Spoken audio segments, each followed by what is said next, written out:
Hello friends, मैं आपका दोस्त राहुल राजपूत आपका स्वागत करता हूं आपके अपने चैनल ईरा स्टडी में। चलिए शुरू करते हैं आज अपनी क्लास को सेक्शन सी के साथ, और इसको हम दो पार्ट में करेंगे, पार्ट 1 एंड पार्ट 2। दो पार्टों में इसको करेंगे। इसके अंदर टोटल जो हमारे पास 24 क्वेश्चन है, जिसको हम 12-12 क्वेश्चनों में बांट देंगे, और 12 क्वेश्चन का ये हमारा पहला पार्ट होगा। ठीक है, पहला पार्ट जो होगा हमारा पार्ट 1 12 क्वेश्चनों का होगा, जिसके अंदर मैं पूरे के पूरे 12 क्वेश्चन को कवर कराऊंगा। और अगर आप वीडियो को पहली बार देख रहे हैं तो चैनल को सब्सक्राइब कर लीजिएगा, बेल आइकन को प्रेस कर लीजिएगा, जिससे मेरी वीडियो मिले आपको सबसे पहले। और मैं आपको गारंटी दे रहा हूं कि ये जो सेक्शन सी का पार्ट है ना, अगर आपने अभी तक कोई वीडियो नहीं देखी है, कोई एग्जाम की प्रिपरेशन नहीं है, आप इसे देख रहे हैं तो प्रॉपरली देखिए। मैं यहाँ रेगुलर पढ़ाने के लिए नहीं हूँ, मैं पर फिर भी पूरी कोशिश करता हूँ कि एक क्वेश्चन को जितना ज़्यादा से ज़्यादा एक्सप्लेन कर सकूँ उतना ज़्यादा आपको एक्सप्लेन करूँ। ठीक है, हर एक वर्ड को, हर एक पॉइंट को बहुत कोशिश करता हूँ आपको एक्सप्लेन को। जहाँ मुझे लगता है कि अननेसेसरी है, एक्सप्लेन नहीं करना है, या बहुत ज़्यादा इंपॉर्टेंट कोई क्वेश्चन होता है तो उसको एक्सप्लेन करता हूँ। पर इसकी गारंटी है, वीडियो को 1 से 2 बार देख लो, पेपर में पास होने की गारंटी मेरी। आप कहिएगा पेपर देने के बाद कि हाँ, जो वीडियो में पढ़ा था वही पेपर में आया। 5 क्वेश्चन होते हैं, 5 में से 3 क्वेश्चन आपको करने होते हैं। 3 के 3 क्वेश्चन आपको यहाँ से मिलेंगे, क्योंकि मैंने इस बार इस वीडियो के अंदर, इस एग्जाम के अंदर, मतलब इस एग्जाम का मतलब K4003 इन्वायरमेंटल लॉ के अंदर, अब तक मेरे 2 एग्जाम गए, दोनों एग्जाम मैंने करा, जिसके अंदर section B, section C, section A, 3 section में मैंने कराए, और 100% कवरेज है। इसके अंदर भी 100% कवरेज है, 100% पेपर आना है। तीनों वीडियो देखो, 100% आना है। ठीक है, तो एंड तक बने रहिएगा वीडियो में। ठीक है, बहुत हो गया प्रमोशन हैं, अब आगे शुरू करते हैं। चलो,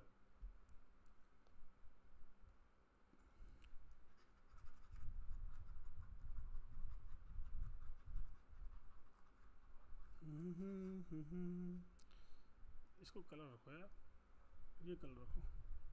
ठीक है, कलर रखो यहाँ पे, इसको सेव भी कर दो। चलो, पहला क्वेश्चन, डिफरेंस बिटवीन किसमें, reserve and protected forest, rule for protected forest. कहता है डिफरेंस बताइए किसमें, रिजर्व के अंदर और प्रोटेक्टेड फॉरेस्ट के अंदर, और rule for protected forest. Protected forest को रूल को लेते हुए इनके दोनों के बीच का डिफरेंस बताना। तो पहले 20 नंबर का क्वेश्चन है, सीधी सी बात है, पहले हम इंट्रोडक्शन करेंगे। पहले क्या करेंगे, इंट्रोडक्शन। याद रखिएगा, जब आप क्वेश्चन करोगे ना, तो एक होता है कि यार पेज भरना है, लिखे जा रहे हैं, ऐसा नहीं। अगर मैंने यहाँ इंट्रोडक्शन लिखा तो आपको भी इंट्रोडक्शन लिखने के बाद ये लाइनें लिखनी है, ये लाइनें यहाँ तक लिखनी है। उसके बाद आपको रिजर्व फॉरेस्ट के बारे में बात करना है। ठीक है, ये क्वेश्चन एग्जाम के अंदर 20 मार्क्स का क्वेश्चन कैसे अटैम्प्ट करना है उसके बारे में बता रहा हूँ। पहले इंट्रोडक्शन लिखना है, फिर बात करिए रिजर्व फॉरेस्ट की, तो रिजर्व फॉरेस्ट के बारे में बताना है कि भाई उसका लीगल फ्रेमवर्क क्या है, कहाँ उसको डिफाइन किया गया, ये सारी बातें। फिर उसके करेक्टर स्केच को बता दीजिए, फिर राइट्स एंड रिस्ट्रिक्शंस बता दीजिए कि इसके राइट्स, इसके रिस्ट्रिक्शंस कहाँ हैं, है ना। एग्जाम्पल के साथ एग्जाम्पल दे दीजिए उसका। फिर प्रोटेक्टेड फॉरेस्ट के बारे में बात करिए कि प्रोटेक्टेड फॉरेस्ट के बारे में कौन बात करता है, उसका करेक्टर स्केच क्या है, उसके राइट एंड रिस्ट्रिक्शंस क्या है। ठीक है, फिर रूल ऑफ प्रोटेक्टेड फॉरेस्ट की बात करिए, क्योंकि दोनों 3 चीज़ों की बात करी गई, वो आ गए। देन उसके बाद आप उसको डिफरेंस करिए। क्यों, आप कहोगे यार डिफरेंस में 20 मार्क्स का क्या 20 पॉइंट लिखें, 10 पॉइंट लिखे, और कितना लिखे डिफरेंस के अंदर, तो बहुत ज़्यादा दिक्कत हो जाती है। पहले आपने एक्सप्लेन कर दिया तीनों पॉइंटों को, अब रिजर्व फॉरेस्ट और प्रोटेक्टेड फॉरेस्ट के अंदर आपने क्या बताया, उसके डिफरेंस बताया। एग्जामिनर मजबूर हो जाएगा कहीं कहीं। अगर तुम्हारी राइटिंग खराब हुई ना, तो शायद वो 1 नंबर काट लेनी, तो मजबूर हो जाएगा 20 में से 20 देने के लिए। और अगर आपने केस लो लिख दिया तब तो कहते ना माशाअल्लाह सुभान अल्लाह वाला सीन होगा तुम्हारे साथ। ठीक है, चलो, जय हिंद जय भारत करके काम शुरू करते हैं।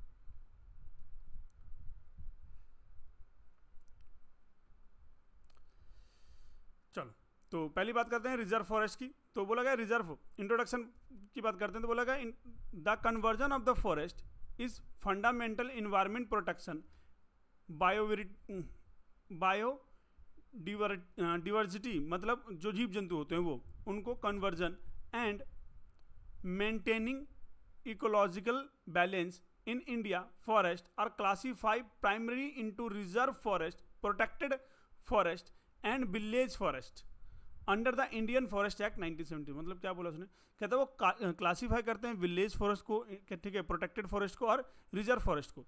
3 फॉरेस्ट के बारे में वो बात करते हैं, उसकी क्लासीफाई करते हैं प्राइमरी। ठीक है, प्राइमरी क्लासिफिकेशन 3 फॉरेस्ट की बात करते हैं। हमारे यहाँ पे किस किस के बारे में बात करेगी, रिजर्व और प्रोटेक्टेड फॉरेस्ट के बारे में। ठीक है, understanding the difference between reserve and protected forest is crucial as it determine the degree of protection and the right of people to these forest, कि पीपल के क्या क्या राइट्स होते हैं इस फॉरेस्ट के अंदर। बोला गया रिजर्व फॉरेस्ट के लीगल फ्रेमवर्क की अगर बात करी जाए तो सेक्शन 20 के अंदर the Indian Forest act define किया गया, कहाँ, section 20 of the Indian Forest act 1927 Indian Forest act के अंदर सेक्शन 20 में ये डिफाइन किया गया। बोला गया था state government declare any forest area as a reserve forest by using notify in the official gazette, मतलब कहता है वो ऑफिशियल गेजेट का यूज करता है, नोटिफाई कर देता है कि ये जो एरिया है वो क्या आ गया, रिजर्व फॉरेस्ट में आ गया। The forest is declare reserve for protection, conversion and control use, मतलब उसको प्रोटेक्शन करने के लिए, उसको रिजर्व करने के लिए, उसको कन्वर्जन करने के लिए, उसको यूज को कंट्रोल करने के लिए वो ऐसा करती है कि वो क्या कर देती है कि घोषित कर देती है कि ये भैया रिजर्व फॉरेस्ट के अंदर आ गया। बोलेगा करेक्टर स्केच क्या है इसका, क्या था, हाईएस्ट लेवल ऑफ प्रोटेक्शन। इसका क्या होता है, highest level of protection. Protection का सबसे मेन रीजन ही होता है प्रोटेक्ट करने का अमॉन्ग ऑल फॉरेस्ट कैटेगरीज, कहता है जितनी फॉरेस्ट कैटेगरीज हैं सबको। कहता है public right such a hunting, grazing, collection of forest production like a firewood, fruits are extinguished or heavily restricted हो जाता है। बोला कि entry and use of reserve forest, entry और use of reserve forest land in the public are generally prohibited without explicit permission from forest official. कहता है एक्सप्लिट हो जाता है, परमिशन हो जाता है फ्रॉम फॉरेस्ट ऑफिशियल्स को।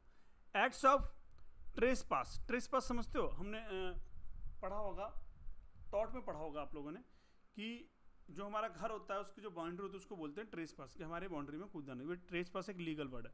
ट्रेस पास या unauthorise activity are punishable under section 26 to 31 of the Indian Forest Act. मतलब अगर बात करी जाए ट्रेस पास की या unauthorise use of the forest, मतलब फॉरेस्ट में कोई ऐसी अनऑथराइज एक्टिविटी कर रहे हैं, ठीक है, जैसे मान लो उन्होंने पॉन्चिंग की, शिकारिंग करने के लिए, ये सब चीज़ों के लिए मना कर रखा है और आप उस चीज़ को कर रहे हो, तो आपको जो पनिशमेंट मिलेगा वो सेक्शन 26 to 31 के अंदर दिया जाएगा फॉरेस्ट एक्ट के द्वारा, ठीक है। राइट्स एंड रिस्ट्रिक्शंस, क्या राइट्स है, कहता है सेक्शन 28। देखो अब तक हम कितने सेक्शन की बात कर चुके हैं, हम सेक्शन 20 की बात कर चुके हैं, सेक्शन 26 से लेकर 31 तक की बात कर चुके हैं, ठीक है। अब सेक्शन 28 की बात कर रहे हैं, in power of the forest arrest and protects individual for the ट्रेसिंग पास। मतलब कहता है कि सेक्शन 8 ये बात करता है कि अगर आप ट्रेस पास करते हो तो आपको अरेस्ट किया जा सकता है और प्रोसिक्यूट मतलब जेल भी जा सकता है, प्रोसिक्यूट भी किया जा सकता है, जेल में भी डाला जा सकता है। Reserve forest are primary meet to scientific forest management, biodiversity conversion and wild life protection. Wild life मतलब वो जीव जंतु के प्रोटेक्शन के लिए होता है, उनके कन्वर्जन के लिए होता है और उनको मैनेज करने के लिए, उनको बायोडिवर्सिटी उनके जीव जंतुओं को सुरक्षा करने के लिए, प्रोटेक्ट करने के लिए साइंटिफिकल इसलिए बनाया जाता है, ठीक है। तो सेक्शन 28 बात करता है किस चीज़ की, सेक्शन 28 बात करता है कि भैया अगर गलती करी, ट्रेस पास को क्रॉस किया, ठीक है, इन पावर ऑफ कोर्स अफेक्ट किए तो आपको जेल डाला जा सकता है और आपको अरेस्ट भी किया जा सकता है। और सेक्शन 26 से 31 तक लेके इसकी पनिशमेंट के बारे में बात करी गई है, ठीक है। और इसका जो कैरेक्टर स्केच है हाईली क्या है, highly to the protect among the forest category, और दूसरा एग्जिस्टिंगेस और हैवली रिस्ट्रिक्टेड। इसमें सबसे ज़्यादा रिस्ट्रिक्शंस होता है हंटिंग के लिए, ग्रेजिंग के लिए और collection of the forest product. Forest product मतलब भैया जंगलों में से लकड़ी निकाल लेना, जैसे पुष्पा करता था, जंगल में से चंदन की लकड़ी निकालता था, तो वो क्या था, वो कलेक्शन कर रहा है ना फॉरेस्ट से, तो वो भी तो इसमें ही आ रहा है, प्रोटेक्ट के उसके ऊपर आ रहा है, पेड़ों को काट रहा है, चंदन की लकड़ियों को काट रहा था और लेके जा रहा था, जबकि वो सरकार के जंगल थे, है ना। इसलिए बोलता है राइट्स एंड रिस्ट्रिक्शंस, ये बता दिया मैंने आपको। एग्जांपल क्या है, the Jim Corbett national park, the Jim Corbett national park, एक तो जिम कॉर्बेट नेशनल पार्क है, was organise declare a reserve forest before becoming a national park. जब वो नेशनल पार्क बना था उससे पहले उसको क्या बोला गया था, वो रिजर्व फॉरेस्ट पार्क है, ठीक है। द गिर forest in the Gujarat, Gir forest in the Gujarat reserve forest area to protect Asian lion, Asian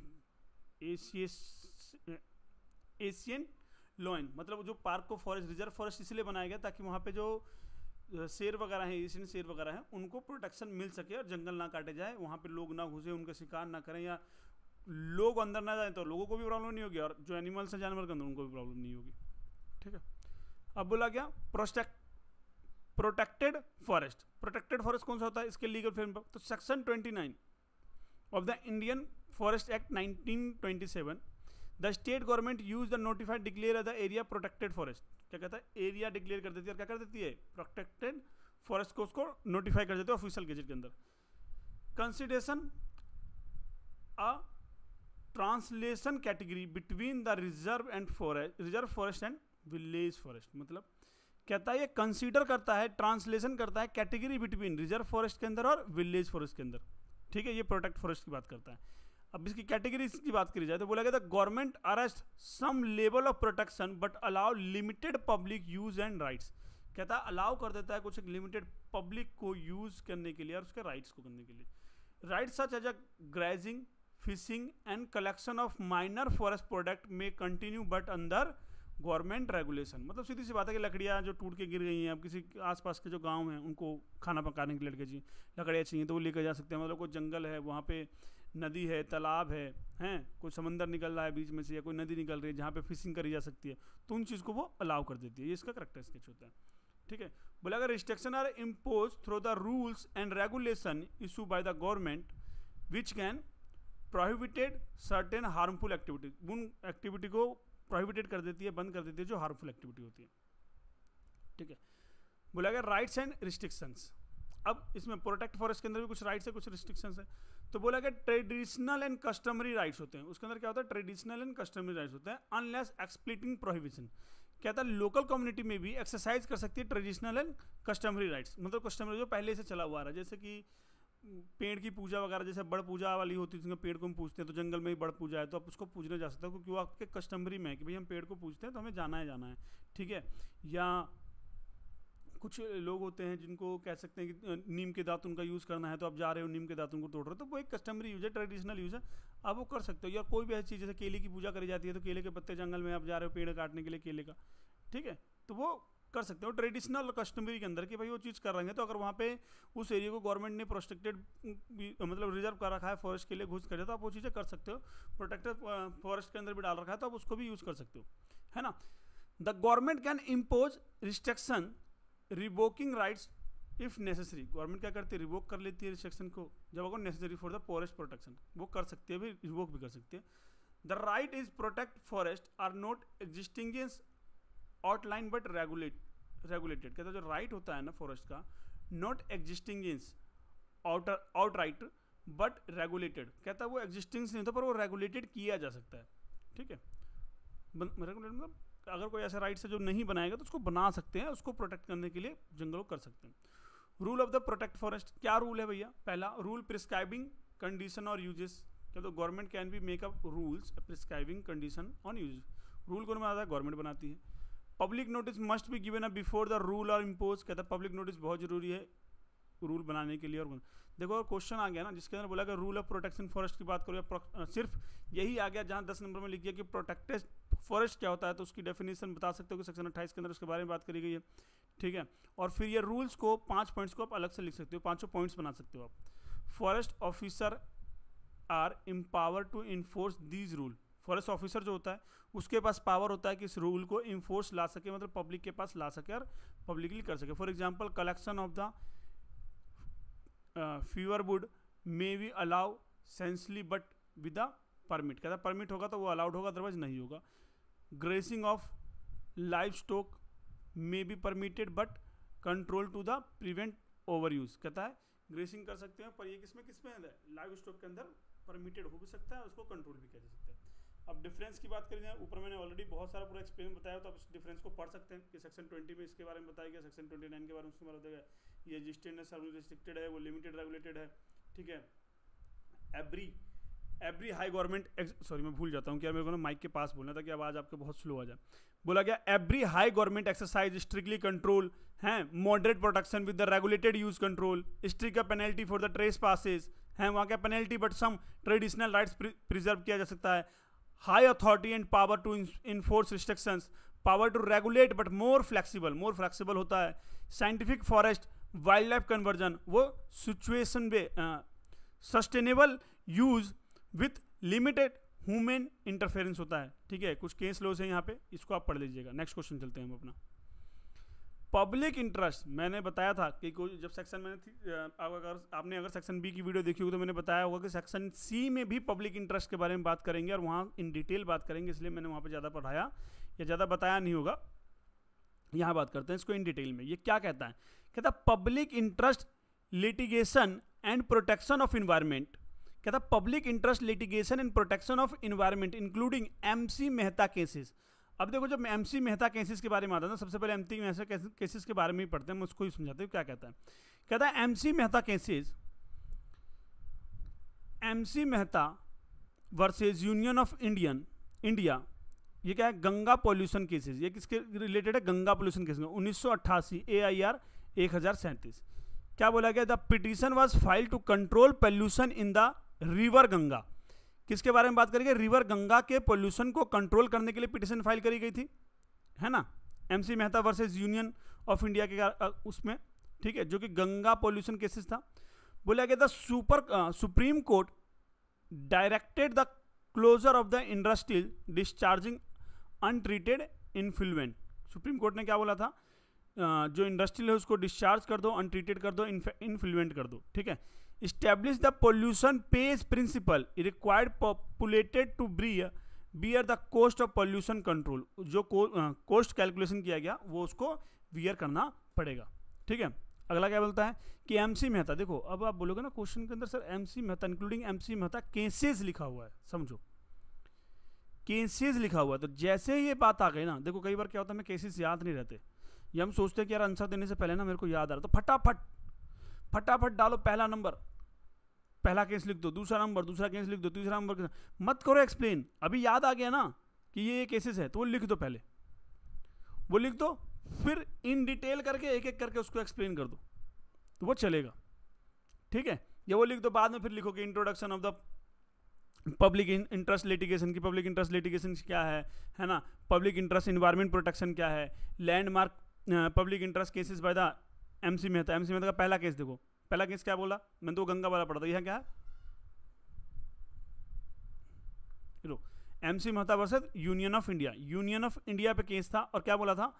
ओल्यूमियन gas leak cases. कहता कोई ओल्यूमियन करके गैस है जो कि लीक केसेस। अब ये मत पूछना सर ये ओल्यूमियन गैस कौन सा होता है, देख भाई ये साइंटिफिकल रीजन है, साइंटिफिकल चीज़ें है, तो ये चीज़ें मैं नहीं बता सकता। बस ये बता सकता हूँ कि ओल्यूमियन नाम का एक गैस है जो कि लीक हो गया, उसकी वजह से केस कर दिया MC मेहता जी ने। और मेहता जी ने केस किसके ऊपर करा? यूनियन ऑफ इंडिया के ऊपर 1987 में करा, जिसका AIR कितना है? 1086। बोला गया oleum gas leak from the Shri Ram industrial closures of the hazardous substance in Delhi. मतलब जो श्री राम इंडस्ट्रियल क्लाउज था ना, हैजोरियस मतलब हानिकारक पदार्थ था दिल्ली के लिए, ठीक है, वो लीक हो गया था। तो सुप्रीम कोर्ट ने बोला establish the principle of absolute liability, establish किया जाए principle of absolute liability for the hazardous industry. जो इंडस्ट्री नुकसान कर रही है पर्यावरण को, उसको ये लायबिलिटी पे करना पड़ेगा। The court held that industry own an absolute and non delegable duty to ensure no harm in cause. This principle is stricter than the traditional strictly liability rules। यहाँ पे ही आया था strictly liability rules, है ना, strictly liability traditional rule के अंदर जो आता है, तब इस केस के बाद वो रूल बना जो कि सुप्रीम कोर्ट ने ऑर्डर दिया था। दूसरा मैं बता चुका हूँ मेहता का। दूसरा आया MC मेहता। अब ये मत कहना कोई कि सर ये PL भी समझा दो, क्योंकि सेकंड क्वेश्चन के अंदर मैंने इस PL के बारे में बता दिया है कि PL क्या होता है। मैं यहाँ पे भी एक बार एक्सप्लेन कर दूंगा, चलो ठीक है, 20 मार्क्स का क्वेश्चन है, एक्सप्लेन कर दूंगा एक बार। बोला गया MC Mehta versus Union of India Taj trapezium cases 1996। कहता है इंडस्ट्रियल नियर द ताजमहल। देखो हो क्या रहा था, ताजमहल का ना जो कलर है वाइट है, तो जो आसपास की इंडस्ट्री चल रही थी ना, तो उनके धुएं से, उनके पोल्यूशन से उसका कलर डार्क हो रहा था, तब ये केस चला था। और बोला गया कि industrial near to Taj Mahal were causing acid rain and damages the monument जो था वो, उसको जो मोन्यूमेंट मतलब यार कहते ना, जैसे लाल किला हो गया, इंडिया गेट हो गया, है ना, तो क्या बोलते हैं उसको यार, एक वर्ड है इंग्लिश का कि ये हमारी पुरानी धरोहर है ना, एक मूवमेंटल चीज़ें हैं जो कि लोग बाग देखने आते, तो उसको वो क्या कर रहा, डैमेजेस कर रहा। तो the court order resolve the population polluting industries close of coal basis plants and regulation of vehicular emission, vehicular emissions, ठीक है, कंट्रोल कर दिया, रेगुलेट कर दिया vehicular emission को। बोला गया establish to precautionary principle, establish कर दिया गया कि एक मतलब कहना प्रिकॉशंस रखा जाए, उसके प्रिंसिपल को माना जाए। Mandatory preventing the action even scientific certainty is not completed, है ना, कोई साइंटिफिक उसको कंप्लीटेड नहीं किया जाएगा। ठीक है, चलो अब हम बात करते हैं पहले पिल की। तो बोला गया introduction to public interest litigation. मैं आपको क्वेश्चन का आंसर आगे पीछे करके समझा रहा हूँ, पर आपको आगे पीछे करके नहीं लिखना है। कोशिश करना है कि अगर ये याद है तो पहले लिख लो, बेटर है, कोई प्रॉब्लम नहीं। पर introduction to public interest litigation, भाई क्वेश्चन पूछा ना कि public interest litigation and protection of environment, तो पहले तो पब्लिक इंटरेस्ट लिटिगेशन के बारे में बात करोगे। पब्लिक इंटरेस्ट लिटिगेशन है क्या, तो बोलेगा पिल लीगल मैकेनिज्म है। ये क्या है, एक लीगल मैकेनिज्म है जो कि कोई भी बंदा पब्लिक इंटरेस्ट के लिए पे कोर्ट में पिटीशन डाल सकता है। Allow any citizen of group, कहता है कोई भी सिटीजन हो या कोई ग्रुप हो, to approach court on the behalf of those unable to do so, particularly of protecting public interest such environment, health and safety. मतलब किसी की भी बात कर सकता है, एनवायरमेंट की बात कर सकता है, हेल्थ की बात करता है और सेफ्टी की बात करता है, एक व्यक्ति या कई सारे, वो उसको बोलते हैं public interest. Developed in the India in the 1986 as a part of judicial activities. किसके बोला गया कि पार्ट ऑफ जुडिशियल एक्टिविटी। ये कब आया, ये स्टैब्लिश कब किया गया, डेवलप कब किया गया इसके बारे में इंडिया के अंदर, ये 1980 के अंदर डेवलप किया गया और इसको पार्ट ऑफ जुडिशियल एक्टिविटीज में डाला गया, एक्टिविज्म में डाला गया। बोला गया PIL expanded access to justice for the vulnerable communities affected by the environment degradation. देखो ये जो क्वेश्चन है ना, ये जो वर्ड है इन्वायरमेंटल डिग्रेडेशन, ये 4 नंबर में पूछा जा सकता है, ये 10 नंबर में पूछा जा सकता है। 4 नंबर में कैसा आएगा, ये 10 नंबर में आएगा तो कितना लिखेंगे, इसके लिए मैंने सेक्शन बी में जो मेरा वीडियो है सेक्शन बी का, उसमें मैंने इसको समझाया हुआ है। ठीक है, तो आप वहां से जाके देख सकते हो, इस वीडियो की डिस्क्रिप्शन में भी सेक्शन बी का आपको लिंक मिल जाएगा, तो आप वहां से जाकर देख सकते हो। चलो बोला गया पिल एंड इन्वायरमेंटल प्रोटेक्शन, किसकी बात करता है, पिल की, और बोला गया इन्वायरमेंटल प्रोटेक्शन की। 1 मिनट, 12:30 बज रहे हैं, 1 बजे तक हम पढ़ेंगे, जितने टाइम भी लग जाए, पर हमको 12 क्वेश्चन कंप्लीट करना है और कोशिश कर रहा हूँ जितना ज़्यादा मैं डिटेल में समझा सकूँ उसको समझो।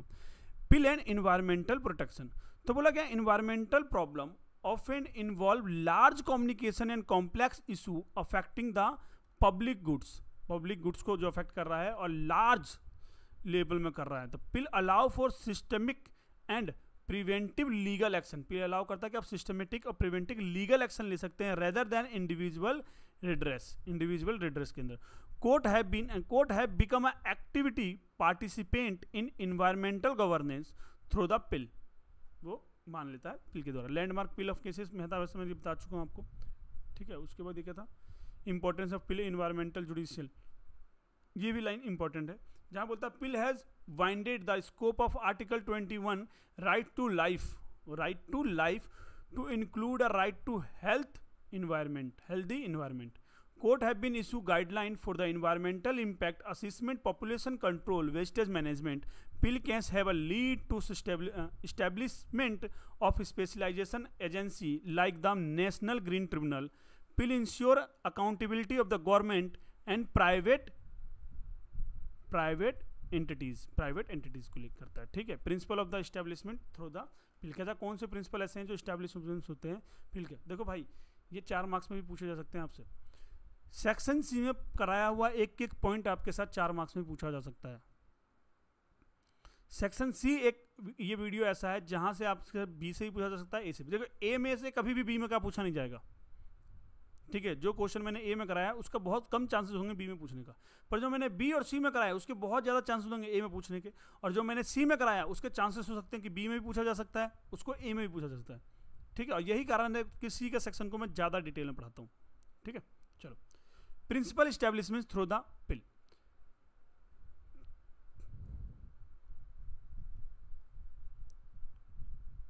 तो क्या था, पहला क्या था हमारे पास, प्रिकॉशनरी प्रिंसिपल, पॉपुलेटर पे प्रिंसिपल और सस्टेनेबल डेवलपमेंट। तो बोला गया इसके अंदर क्या है, प्रिकॉशनरी प्रिंसिपल के अंदर the preventive action in the face of unnecessity. ठीक है, बोला गया polluter pay principle, the polluter must be pay for the cost of environmental damage. कहता जो भी पॉपुलेटर पेज प्रिंसिपल, मतलब जो पॉपुलेशन को फैला रहा है वो पे कर सकता है कॉस्ट ऑफ इन्वायरमेंटल डैमेज को, जितना डैमेज करेगा वो उसको पे करना पड़ेगा। सस्टेनेबल डेवलपमेंट कहता है balancing economic growth and environmental protection, वो उसे बैलेंस करना पड़ेगा इकोनॉमिक ग्रोथ को और बैलेंसिंग इन्वायरमेंटल प्रोटेक्टर को। इसकी समरी लिखी हुई है, आप पढ़ देना, इसमें कोई वो चीज़ नहीं है। ठीक है, और ये एग्जाम के अंदर आंसर का पार्ट नहीं है, it is not part of answer, ये आंसर का पार्ट नहीं है, ये सिर्फ आपके समझाने के लिए कि आप इसको पढ़ के क्विकली समझ में आ सके कि अभी पूरा क्वेश्चन में था क्या और आंसर में है क्या। अब आ गए हम क्वेश्चन नंबर 3 पे, जो बात करता है is environmental protection a fundamental right, constitution provision and case law. मतलब पहले देखो, आंसर देने से पहले हमें क्वेश्चन समझ में आना चाहिए। क्वेश्चन क्या कहता है, क्या इन्वायरमेंटल प्रोटेक्शन एक फंडामेंटल राइट्स है? इसको constitutional provision and case law के द्वारा बताओ। तो क्वेश्चन के अंदर में केस लॉ भी देना पड़ेगा और इसके कॉन्स्टिट्यूशनल राइट, मतलब कॉन्स्टिट्यूशन के अंदर क्या होता है, आर्टिकल्स होते हैं, उनके आर्टिकल्स के बारे में भी बताने पड़ेंगे और उससे रिलेटेड केस लॉ के बारे में बताना पड़ेगा। तो आप देखो कि मैंने इसको पहले भी बताया हुआ है, सेक्शन बी में भी शायद क्वेश्चन है, जिसके अंदर मैंने ये article right to life and personal liberty के बारे में बता रखा है, article derivative principle and the state policy के बारे में बता रखा है, आर्टिकल 51G फंडामेंटल ड्यूटी के बारे में बता रखा है। ठीक है, ये तीनों आर्टिकल जो हैं, इन तीनों आर्टिकल के बारे में मैंने आपको बता रखा है बहुत ही क्लियरली और डिटेल के अंदर। और साथ के साथ इसके अंदर मैंने ये भी बता रखा कि भाई ये केस लॉ क्या है ना। उस कोर्स में भी बताया था, यहाँ पे भी बताया था कि Saurabh Kumar versus state of Bihar, है ना। तो इसमें ज़्यादा कुछ पढ़ने वाली चीज़ है नहीं, ठीक है, और ज़्यादा कुछ बताने वाली चीज़ नहीं, और ऐसा कुछ है नहीं कि जो आपको समझ में नहीं आए तो स्क्रीनशॉट ले लीजिए और इसको समझ लीजिएगा। मैं बस एक बार गो थ्रू करके रीड कर रहा हूँ इसको। ठीक है, बोला गया कॉन्स्टिट्यूशनल प्रोविजन, कहता है Indian constitution does not explicitly mention environmental protection as a fundamental right but provided a legal base of through the several provision. कहता है क्या कहता है, कॉन्स्टिट्यूशन ने क्या करा, एनवायरमेंटल को एक लीगल प्रोविजन प्रोवाइड करा दिया और एक राइट्स प्रोवाइड कर दिया, जिसका पहला था हमारा article 21 right to life in the personal liberty, जिसको सुप्रीम कोर्ट ने इंटरप्रिटेशन किया और बोला गया expand the include the right clean and healthy environment as an essential components of the rights to life. इसका केस लाइक कौन सा है, Shubham Kumar versus state of Bihar, AIR 1991 में, SC 420 है, impassive pollution free water and air as a part of life. बोला गया air क्या है यहाँ, पार्ट ऑफ लाइफ है। आर्टिकल 48A बोला गया directive principle of the state of policy, कहता है इसके अंदर स्टेट किया गया the state shall be endeavour the protect the empower of the environmental and the safeguard forest and the wildlife the through the non justiciable if it guidance state policy and the law making.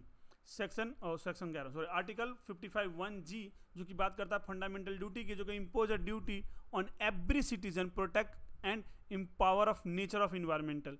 ठीक है, judicial interpretation की अगर बात करी जाए तो बोला गया सुप्रीम कोर्ट इंडियन हैज पे अ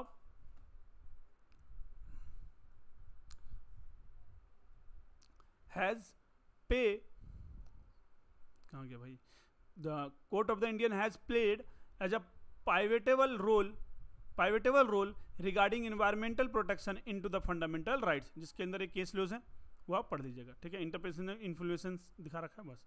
अगला क्वेश्चन आ गया हमारे पास, sustainable development concept and role of Indian judicial. कहता है ऐसा क्या सस्टेनेबल डेवलपमेंट था और उसका कॉन्सेप्ट था जिससे कि क्या कर सके हम जिससे हम क्या कर सकें, sustainable development concept and role of Indian judiciary. किसकी बात करी जाए, बोला गया कॉन्सेप्ट ऑफ सस्टेनेबल डेवलपमेंट। क्या था कॉन्सेप्ट ऑफ सस्टेनेबल डेवलपमेंट? कहता है coined in the Brundtland reports, Brundtland report. क्या था, coin in World Rental Report 1971, sustainable development means development that meet the need of the present without compromising the ability of the further generation to meet their own needs. कहता किसी भी ability of further generation, जो कि generation है उसको meet को there को on नहीं कर सकता है। It impose of the balance between the economic development and social equality and environmental protection, और इन्वायरमेंटल प्रोटेक्शन हो उसमें कोई दिक्कत ना हो। बोला गया रोल ऑफ इंडियन जुडिशरी, कहता रोल ऑफ इंडियन जुडिशरी, कहता क्या रोल है इंडियन जुडिशरी का।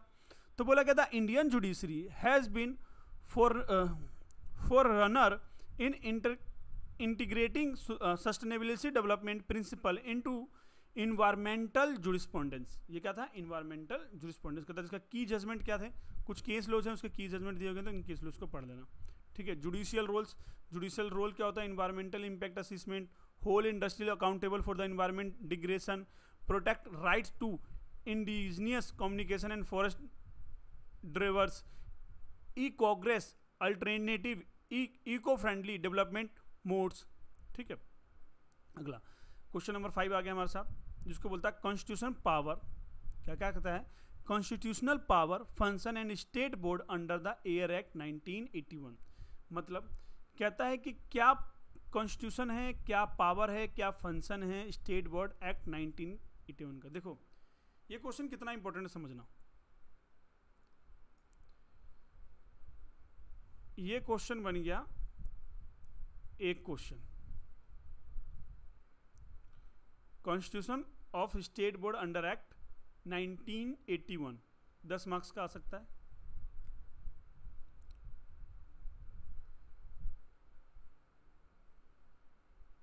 Power of state board of under section, ये दूसरा क्वेश्चन बन गया, ये 10 मार्क्स का आ सकता है।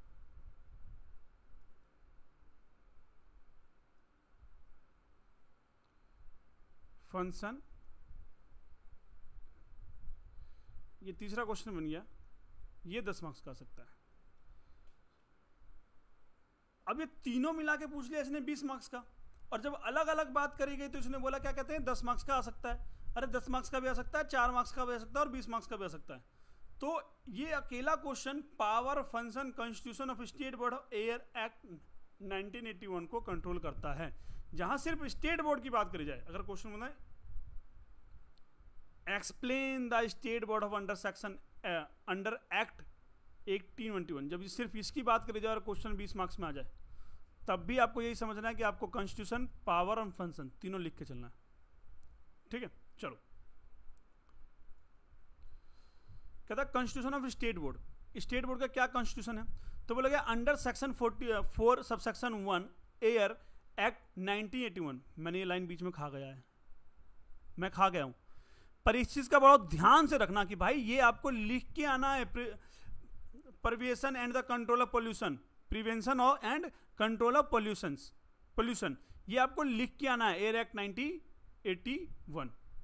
Each state government must be constitution state pollution control board. कहता क्या होता है? मस्ट होता है कॉन्स्टिट्यूट ए स्टेट पोल्यूशन कंट्रोल बोर्ड। मतलब जितने भी स्टेट होते हैं ना, सबके पास जरूरी है कि वो एक कॉन्स्टिट्यूशन करे, मतलब एक गठन बनाए और एक स्टेट पोल्यूशन कंट्रोल बोर्ड रखे, जिससे कि वो एट अ टाइम रूल बना सके कि भाई ये रूल लग गया हमारे स्टेट के अंदर और ये इस कारण लगा या इस पोल्यूशन की वजह। मान लो कि कहीं पे आग लग गई बहुत ज़्यादा, जिसकी वजह से पोल्यूशन फैल रहा है, तो वहाँ पर तुरंत स्टेट पे वो रूल लगा सके कि भैया ये रूल लग गया, ये एक्टिव हो गया, उसको पास करने में, उसको ऑफिशियल गैजेट में डालने में टाइम न लगे। इसके लिए एक स्टेट बोर्ड चाहिए। Composition includes a chairman. कहता कौन कौन इंक्लूड होता है इसके अंदर? एक चेयरमैन होना चाहिए, एक technical expert and representative knowledgeable in the environmental matter. एक टेक्निकल एक्सपर्ट चाहिए and representative knowledgeable in the environmental, 2-3 बंदे इसके अंदर चाहिए। जो state government notify the constitution of the board, और जो स्टेट गवर्नमेंट इसको नोटिफाइड करता है कॉन्स्टिट्यूशन बोर्ड के अंदर। ये तो था constitution of the state board. ठीक है। फिर बोला गया पावर ऑफ स्टेट बोर्ड। कहता क्या होता है पावर ऑफ स्टेट बोर्ड? जो ये बोर्ड बनाया गया, इस बोर्ड का क्या पावर होगा, इस बोर्ड का क्या पावर होगा, इसकी बात कर रहा है। तो बोला कि पावर क्या होगा, तो इसका पावर कहाँ दिया गया? तो बोला कि सेक्शन 17 और सेक्शन 21 के अंदर इसके पावर की बात करी गई। कहाँ बात करी गई? सेक्शन 17 और सेक्शन 21 के अंदर। सेक्शन 17 और सेक्शन 21 के अंदर इसके पावर की बात करेगी, सेक्शन 17 में और सेक्शन 21 के अंदर इसके पावर की बात करेगी। और क्या बोला गया ये देखते हैं। बोला गया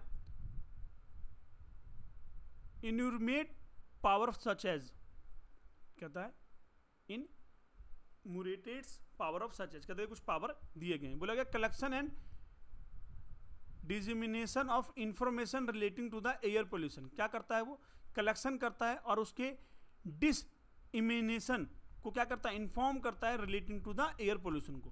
planning and execution of air pollution control program, मतलब प्लानिंग करते हैं और एजुकेट करते हैं, क्या करते हैं, प्लानिंग करते हैं और एजुकेशन करते हैं, क्या करने के लिए, एयर पोल्यूशन को कंट्रोल करने के लिए प्रोग्राम करते हैं। Inspection of industries and other premises, मतलब जो इंडस्ट्रीज है वहाँ पे जाके इंस्पेक्शन करते हैं, जाते हैं, देखते हैं कि उनसे कोई पोल्यूशन फैल रहा है क्या, कोई एयर पोल्यूशन हो रहा है, कोई वाटर पोल्यूशन हो रहा है, कोई नॉइज पोल्यूशन हो रहा है, या कोई सॉइल पोल्यूशन हो रहा है, या कोई थेरम पोल्यूशन, मतलब कोई भी पोल्यूशन क्या वहाँ से हो रहा है, उसके लिए अगर इंस्पेक्शन करते हैं, जाते हैं, वहाँ देखते हैं। Using the direction of ensure compliances with the air pollution control standard, कहता है यूज करते हैं उस डायरेक्शन को जिससे कि वो इंश्योर कर सकें कि compliances with the air pollution control standards, कहता है जो एयर पोल्यूशन कंट्रोल हो सकता है उसके स्टैंडर्ड को वो कंट्रोल कर रहे हैं। एक बार मैं देखता हूँ वीडियो आपको आ रही है ना, हाँ वीडियो आ रही है, मुझे लगता है वीडियो में कोई दिक्कत है, ठीक है।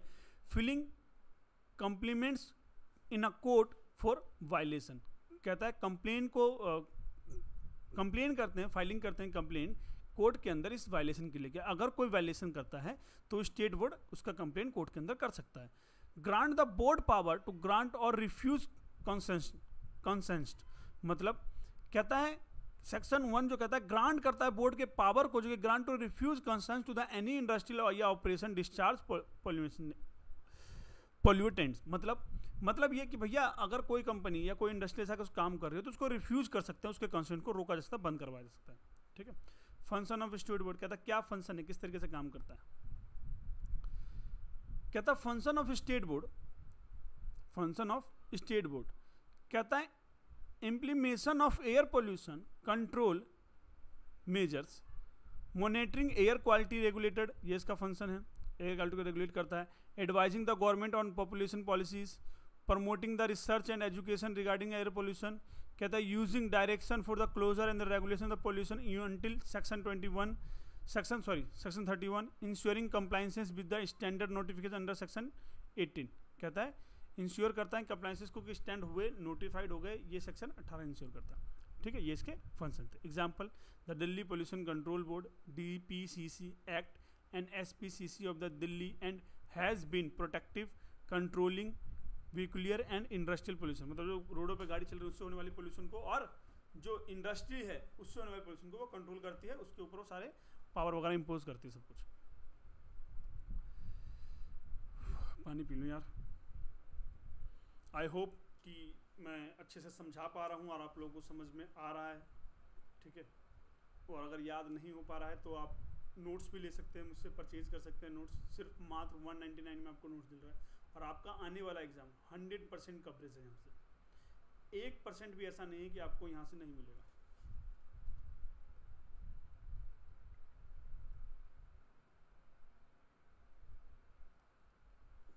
सॉरी यार, पानी गिर गया, सॉरी। चलो, गर्मी हो रही है यार, मेरा ही मन कर रहा था थोड़ा सा नहाने का, मैंने नहा लिया, क्या हो गया? नहीं, मैं नहीं नहा सकता क्या? चलो, अब बात करता नेशनल ग्रीन, अगला क्वेश्चन है हमारा, national green tribunal constitution power function with cases.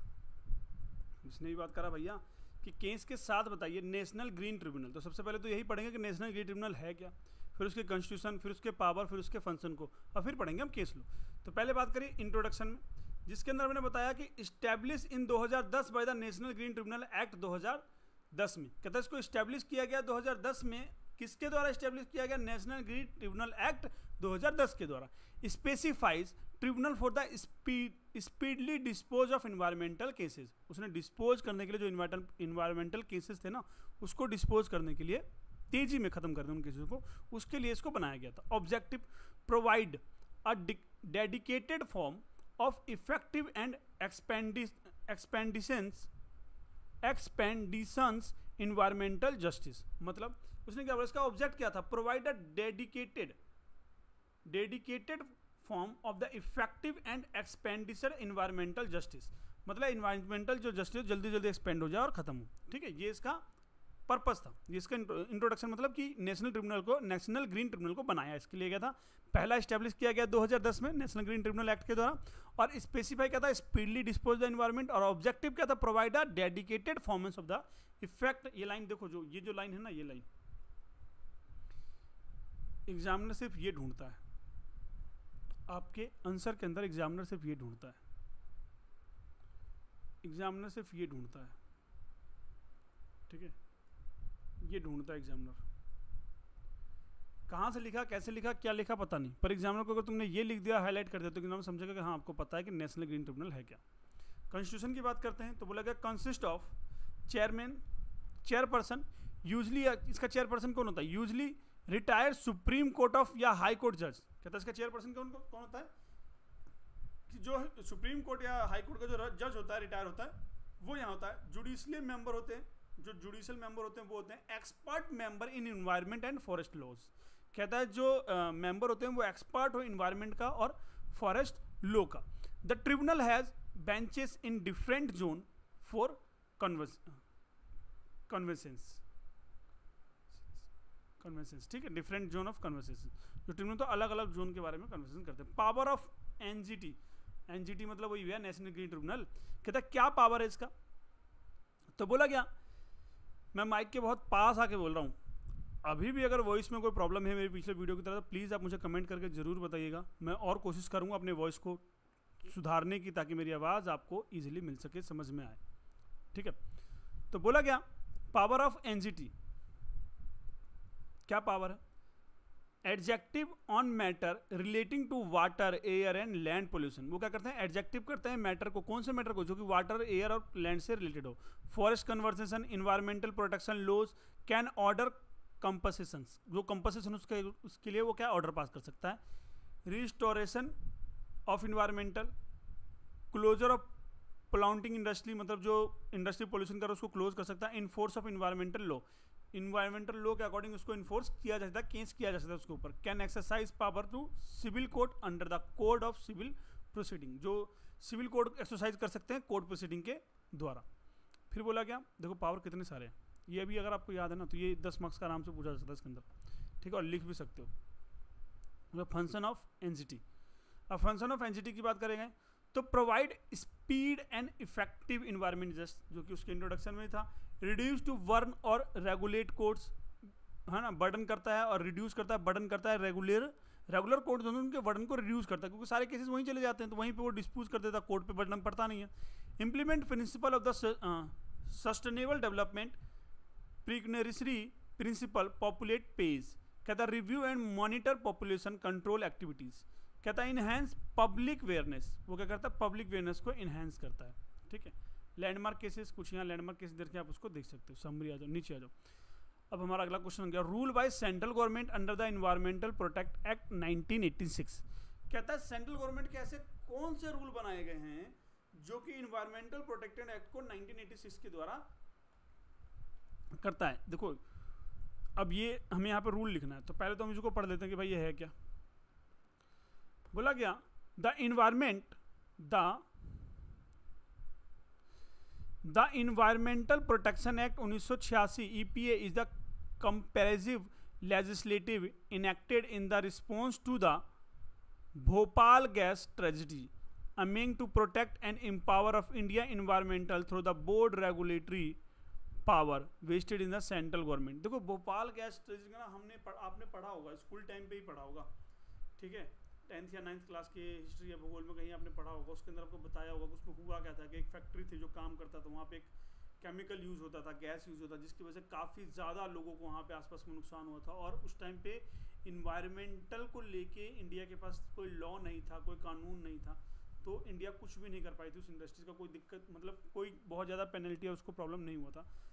तब ये रूल आया गया था इन्वायरमेंटल प्रोटेक्शन एक्ट 1986। और इसकी स्टैच्यूटरी प्रोविजन क्या था कि section 6 of the EPA grant the central government power to make a rule, कि उसने सेंट्रल क्या करा था कि सेंट्रल गवर्नमेंट को पावर दिया था मेक अ रूल, कि वो रूल बना सकती है। सेक्शन 6 ने ये पावर दिया था, ठीक है। तो central government may be notify the official gazette make a rule for the protection and improvement of the environment and for the prevention and hazardous person property या इन्वायरमेंट। मतलब कि सेंट्रल गवर्नमेंट को ये सेक्शन ये कहता है कि भैया आप ऑफिशियल गैजेट में नोटिफिकेशन देके कोई भी रूल बना सकते हैं जिससे इन्वायरमेंटल को प्रोटेक्शन मिले, एम्पावर मिले, और हाइजोरियस पीपल जो नुकसान पहुंचा रहे, वो पदार्थ या प्रॉपर्टी जो नुकसान पहुंचा रहे उनको कंट्रोल किया जा सकता है। द स्कोप ऑफ सेक्शन 6, अब इसको मैंने सेक्शन 6 में एक्सप्लेन किया। बोला का scope of section 6 is deliberately wide empowering the central government for the frame rule covering various effect environmental protection such as seating, emission, standard regulation, hazardous substance, wastage management and prescribed penalties for the violation, कि इसके अंदर जो penalty होगी उसको penalty दिया जाएगा।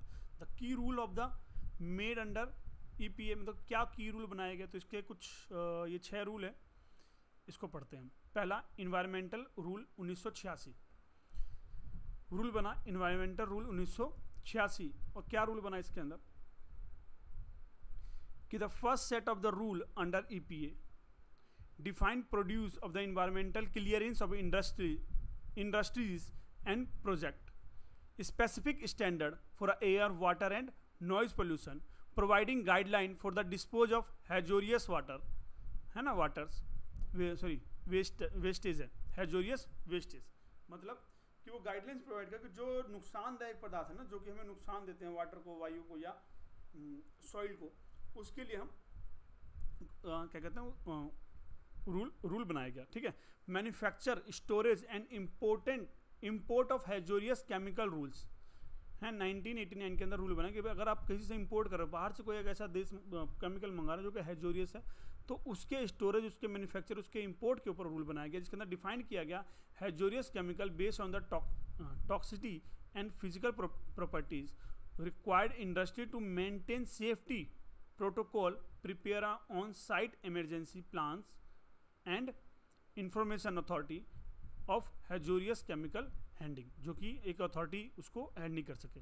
हैजोरियस wastage rule 1989 कहता गया govern the collection of storage, transportation, treatment and dispose of the hazardous wastage, mandate registration of the hazardous wastage generator and authorise for operation.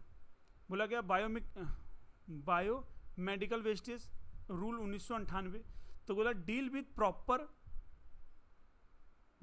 Proper generation, suggestion, treatment and dispose of biometric wastage from the hospital and clinic. मतलब ये rule बनाया गया 1998 को, जो injections वगैरह होता है, gloves वगैरह होता है, ब्लड चेक करने के लिए जो प्लेट वगैरह होती है सारी चीज़, तो उनको किस तरीके से वो वेस्टेज किया जाएगा, इसका रूल बनाया गया इसके अंदर, इस एक्ट के, इस रूल के द्वारा।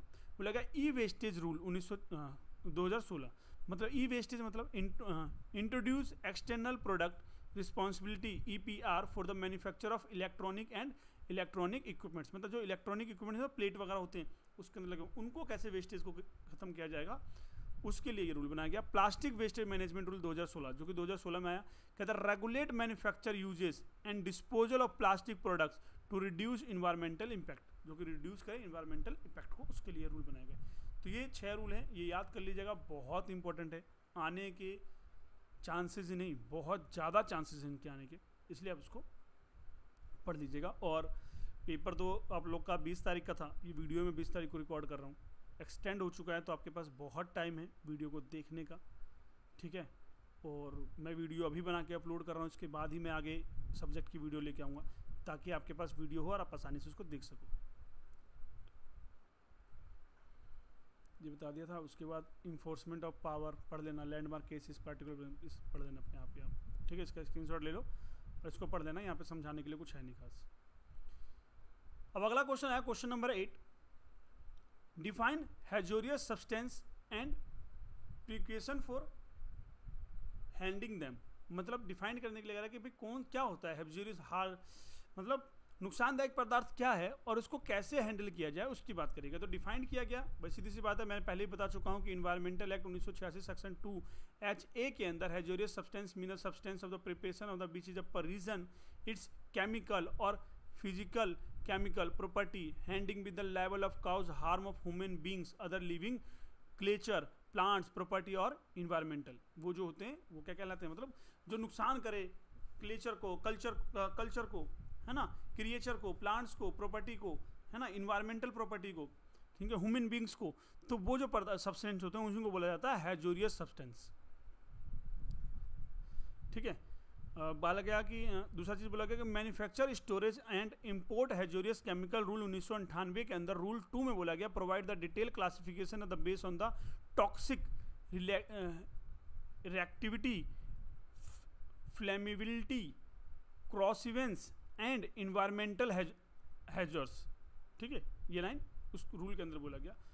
प्रोटेक्शन अंडर MSISC रूल कहता है इस रूल के द्वारा कैसे हैजोरियस को प्रोटेक्ट किया जाए उसके बारे में बात करी गई। प्रोटेक्शन की बात करें ना तो उसके अंदर इसके बारे में बात करी गई और बोला गया कि स्टोरेज रूल नंबर 13 लगाया गया जिसके अंदर बोला गया hazardous chemical must be store in the safe segregated well ventilated area with fire protection measure. कहता है ये सारे प्रोजेक्शन के द्वारा मेजर होना चाहिए। सेफ्टी मेजर रूल 16 बनाया गया जिसके अंदर बोला गया इंडस्ट्री मस्ट बी इम्प्लीमेंट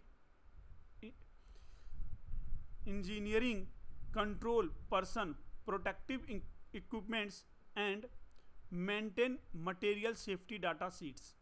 बोला गया इमरजेंसी प्लानिंग, कहता on site emergency plan must be prepare regulated updated and share with local authority, कि लोकल अथॉरिटी जो उसके साथ वो शेयर करता रहे।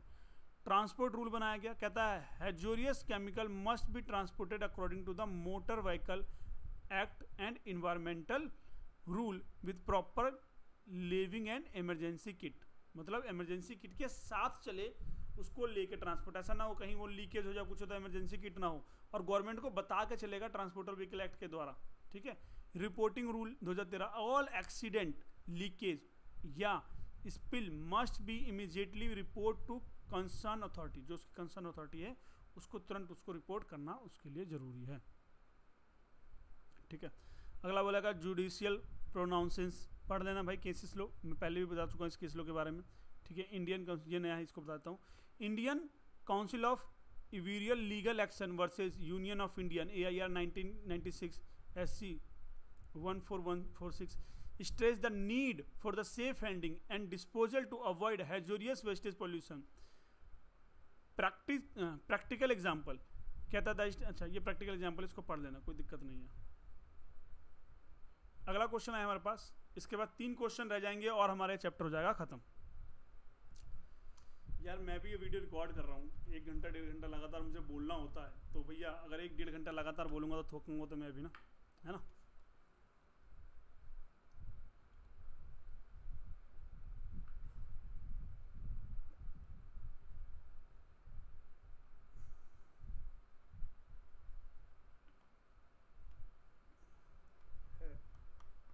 ऑलमोस्ट 1 घंटे का तो रिकॉर्ड कर ही चुका हूँ मैं, 1 घंटा 10 मिनट या 12 मिनट के अंदर ये कंप्लीट हो जाएगा, 12 के 12 क्वेश्चन।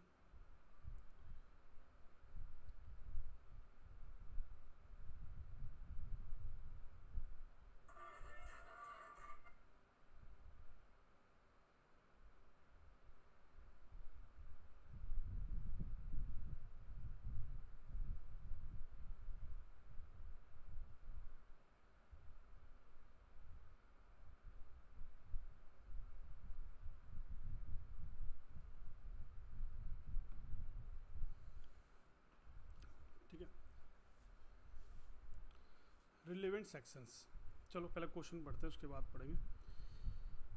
क्वेश्चन नंबर 10 और ये हमारा 11 और ये हमारा 12, चलो हो जाएगा, जल्दी हो जाएगा, है थोड़ा सा और, मुझे अब 10 से 15 मिनट और दो, 10 से 15 मिनट में पूरा क्वेश्चन करा देता हूँ मैं।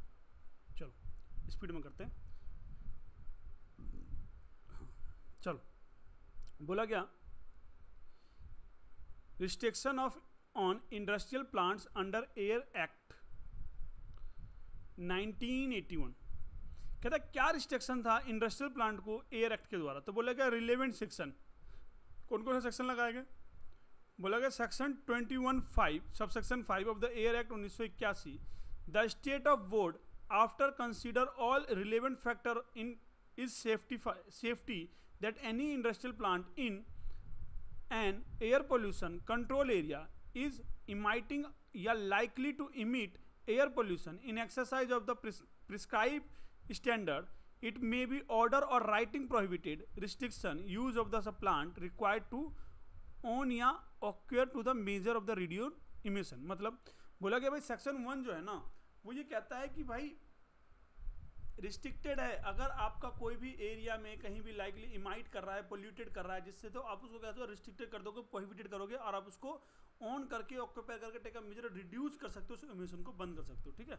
ये बात बोली गई। सेक्शन 22 देखो, ये जो लाइन है ना बिल्कुल लीगल वर्ड्स लाइन है, तो आराम से इसको लिख सकते हो आप। Section 22 prohibit use industrial plant causing pollution above standard notified by the central pollution control CPCB, ठीक है, वो कर सकता है, ठीक है। Section 9 power to grant consent to establish and operate industrial subject of to condition, कहता है पावर करता है, ग्रांट करता है क्या करने के लिए? ऑपरेट करने के लिए इंडस्ट्रियल कंडीशंस को, ठीक है। अगर कोई कंडीशन में आप चलाना चाहते हो तो आप वहाँ जाके पावर ले सकते हो। कंसेंट रिजीम, कहता क्या कंसेंट रिजीम है?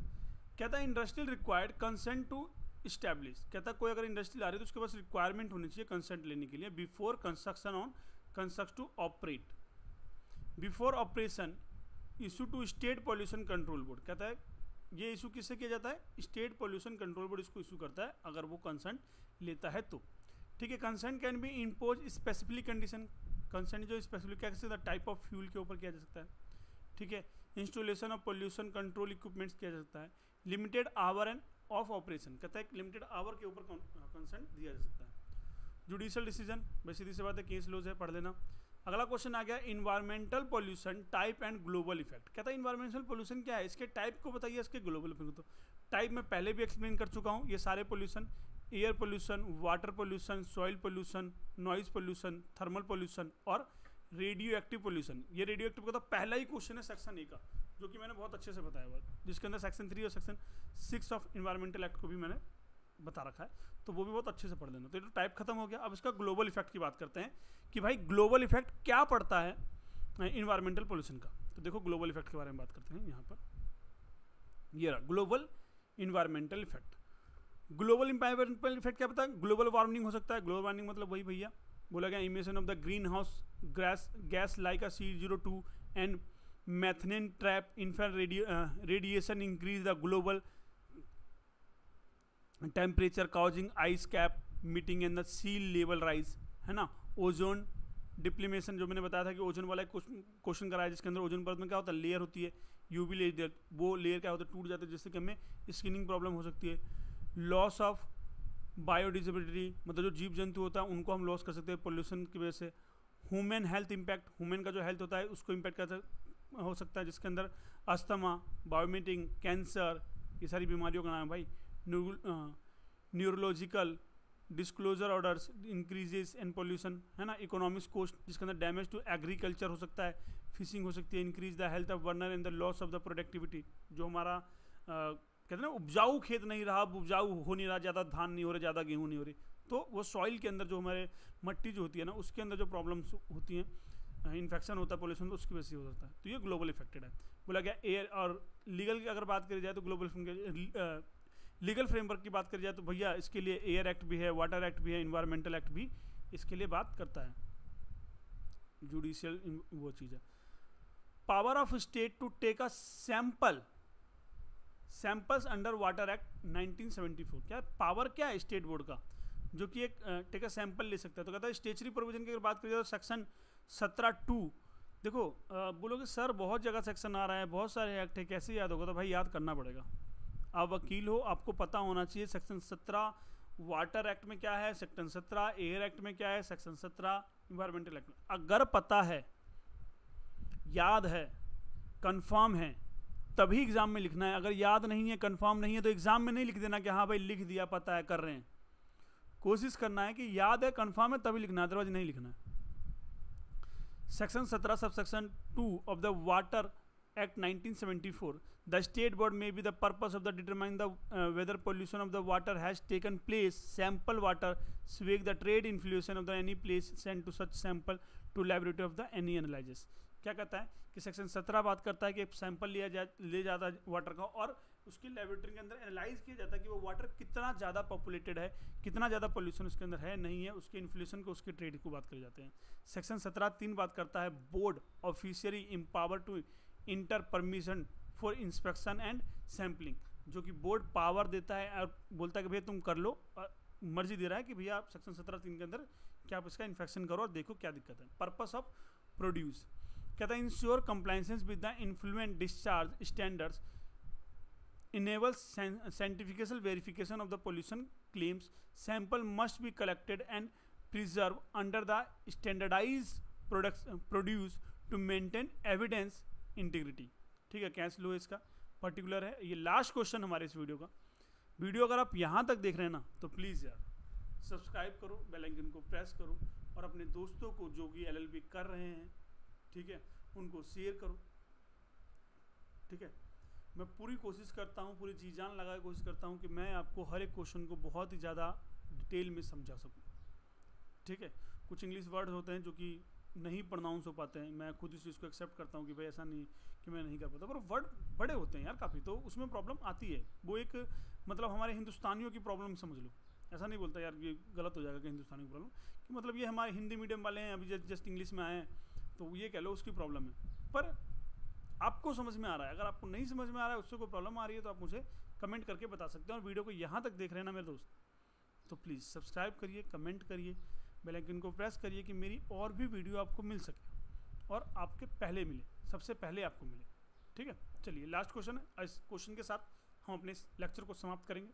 बोला गया environmental impact assessment legal and judicial प्रेजेंटिव. कहता है इसका क्या असिसमेंट करना लीगल एंड जुडिशियल. तो बोला गया section 3(1) of EPA 1986, central government empower to take a major regulator industry to protect the environment. EPA notification 2016 under the EPA section 3 कहता है mandate prior environmental clarification of the 39 categories of the project involving mining, infrastructure and industries. ठीक है, ये किया गया, clearance करी गई इन प्रोडक्टों को. ठीक है, अब इसका जो EIP प्रोसेस है मतलब इन्वायरमेंटल इम्पैक्ट असिसमेंट प्रोसेस जो है, जिसके अंदर बोला गया स्क्रीनिंग, जिसके अंदर identify the project required, IEA बोला जाता है. ठीक है, IEA मतलब शॉर्ट फॉर्म हो गया ना, इन्वायरमेंटल इम्पैक्ट एनालिसिस. मतलब स्कोपिंग किया जाता है जिसके अंदर determine the significant environmental issues. Public constitution जिसके अंदर stake holder engagement to gather local concern. Impact prediction and mitigation कहता है SSC addresses the effect of the process and measurement. Environmental clearance granting permission with conditions. Monitoring regulate check to ensure compliances. Regulate करता है, check करता है, ensure किसके compliances को. Conclusion है खत्म. अब हमारा अगला क्वेश्चन नंबर 13 से शुरू होगा नेक्स्ट पार्ट के अंदर, जिसके अंदर हम 13 से लेकर 24 तक करेंगे. जय हिंद, जय भारत.